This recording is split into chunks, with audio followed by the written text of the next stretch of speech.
Thierry Bisson, adjoint de direction, chargé de la pédagogie au sein de l'établissement. Benjamin Faudron, je suis formateur au CFA Bâtiment Limoges. Je suis donc formateur de technologie et d'études des constructions en maçonnerie. Alors je suis la formatrice en peinture et en sol au CFA Bâtiment de Limoges. J'enseigne tout ce qui est titre pro et CAP. Alors, le projet numérique était déjà bien en place depuis un certain nombre d'années. Maintenant, ce qui a accéléré le projet ou ce qui a mis un bon coup de fouet au projet, c'est le fait de passer notre livret d'apprentissage en tout numérique. Et de ce fait, il a fallu qu'on trouve des solutions pour équiper les collègues, les formateurs, mais aussi tous les apprentis, de façon à ce qu'ils puissent répondre à leurs obligations sur ce livret d'apprentissage.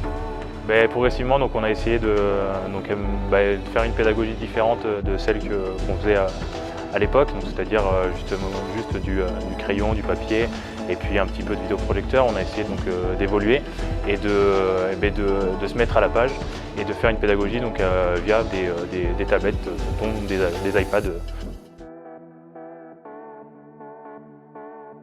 Alors, l'apport du numérique pour les entreprises et les apprentis, ça nous apporte en fait une rapidité, une mobilité, comme j'ai dit, à être dans la génération, dans l'air du temps, l'application de certaines actions envers le numérique et envers ce côté pratique. Dans l'atelier peinture, nous utilisons l'iPad comme outil qui nous permet en fait d'alimenter tout ce qui est plateforme LMS. Ça permet aux apprentis d'avoir un suivi constant de leur évolution et pouvoir aussi valider tout ce qui est compétences en atelier ou en technologie. Alors, les avantages concrets de l'utilisation de l'iPad, de toute façon, nos apprentis aujourd'hui sont extrêmement raccordés, raccrochés à leur téléphone ou à leur tablette.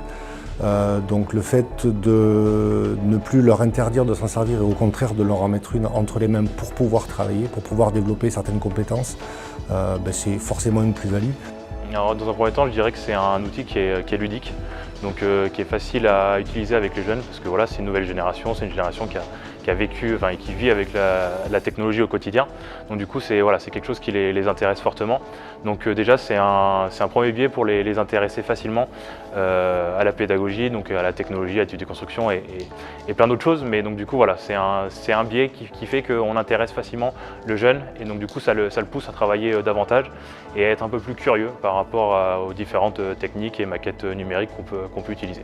Puis il y a plein de fonctions différentes avec plein de logiciels qui sont gratuits. Il y en a quelques-uns qui sont payants, mais la plupart des logiciels qu'on utilise sont gratuits. Et donc du coup, voilà, c'est des gros points positifs pour travailler au niveau de la pédagogie avec ce matériel-là.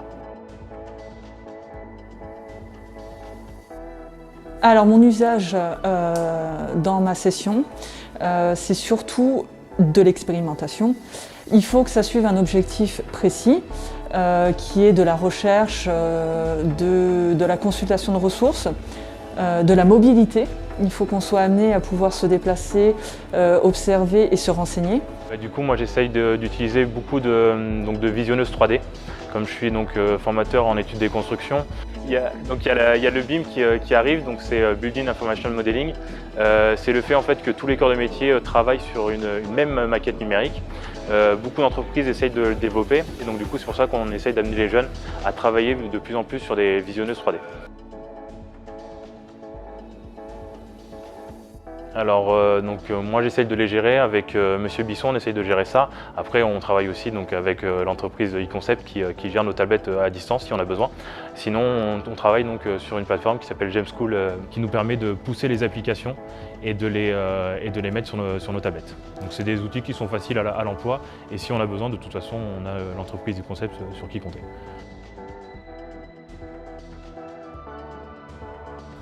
Alors, on a mis en place avec la collaboration d'eConcept 2 demi-journées de formation, formation découverte sur la prise en main et sur l'utilisation de l'iPad, où des formateurs d'eConcept sont venus rencontrer nos formateurs et répondre à certaines interrogations.